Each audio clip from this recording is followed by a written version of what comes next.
राधे राधे, मेरे ब्रज प्यारों में आप सभी का स्वागत है।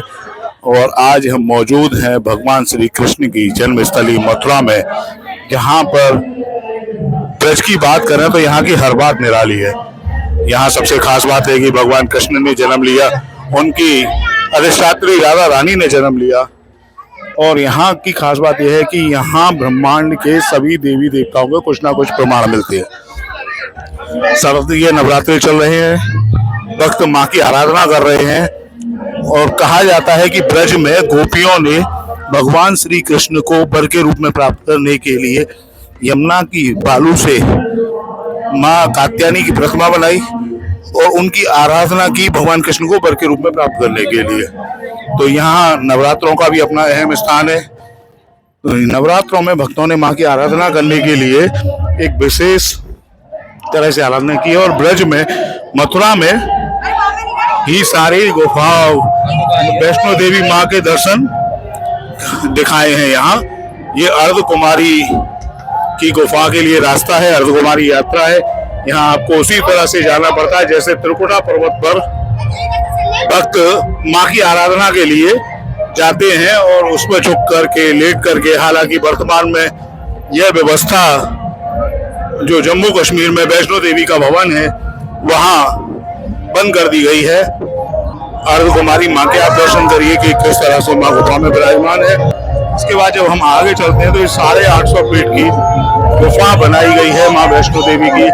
जिस तरह से माँ काली, माँ सरस्वती, माँ महालक्ष्मी त्रिकुटा पर्वत में विराजमान हैं और भक्तों को दर्शन दे रही हैं।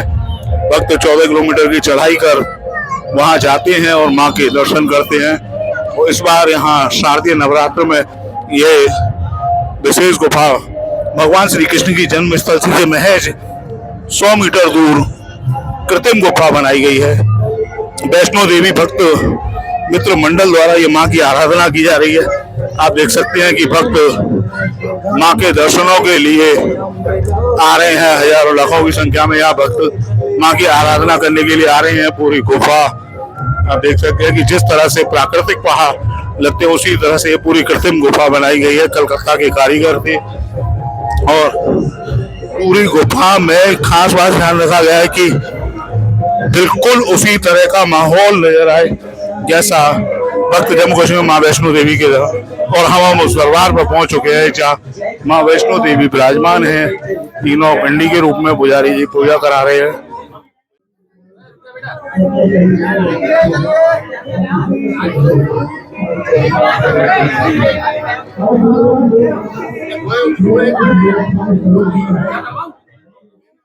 मथुरा में वैष्णो देवी की गुफा कैसे बन रहा है और पूरा एक किस तरह का ये बताएं। वैष्णो देवी गुफा तीसरी बार बनाई जा रही है। पूर्व में 2 बार बनाई गई है, लेकिन इस बार इसकी महत्ता बहुत अधिक है क्योंकि बहुत बड़ा प्रांगण है। उसमें करीब 850 मीटर की लंबी ये गुफा बनाई गई है, जिसमें माँ वैष्णो देवी के अलावा गुफा के अंदर जो भी दर्शन विद्यमान है वो सभी यहाँ शोभायमान है। बिल्कुल वैष्णो देवी की तर्ज पर मथुरा में यह वैष्णो गुफा बनाई गई है। ऐसा लग रहा है कि वास्तव में हम वैष्णो देवी में ही दर्शन कर रहे हैं माँ वैष्णो का। जिस तरह से इसमें किया गया, मन में कैसा है कि इस तरह की गुफा बना रही है? कि अचानक ऐसा है, माँ वैष्णो देवी मित्र मंडल जो बना था उस समय वैष्णो देवी के लिए ही बना था और उसका पूर्व में कार्यक्रम वृंदावन वैष्णो देवी मंदिर पर हुआ था। उसके बाद अन्य कार्यक्रम हुए, चामुंडा पे भी हुए। तो अचानक ये चामुंडा में एक विचार आया अंदर से कि एक तो जागरण किया जाए वैष्णो में, कटरा में जाकर, जो कि होता है, 2 हो चुके हैं, तीसरा भी अभी होकर चुका है। और इसके अलावा एक वैष्णो देवी की गुफा बनाए। तो बेटा विचार आया, विचार करके ये वैष्णो गुफा बनी है। तीसरी बार वैष्णो गुफा बन रही है। अब की बार भव्य विशाल है क्योंकि प्रांगण बहुत बड़ा है। तो ऐसा महसूस हो रहा है वास्तव में हम वैष्णो देवी में ही दर्शन कर रहे हैं जाकर। कितनी बड़ी संख्या में श्रद्धालु दर्शन करने के लिए पहुंच रहे हैं? करीब यहाँ पे समझता हूँ 10,000 लोग समथिंग यहाँ पे आएंगे।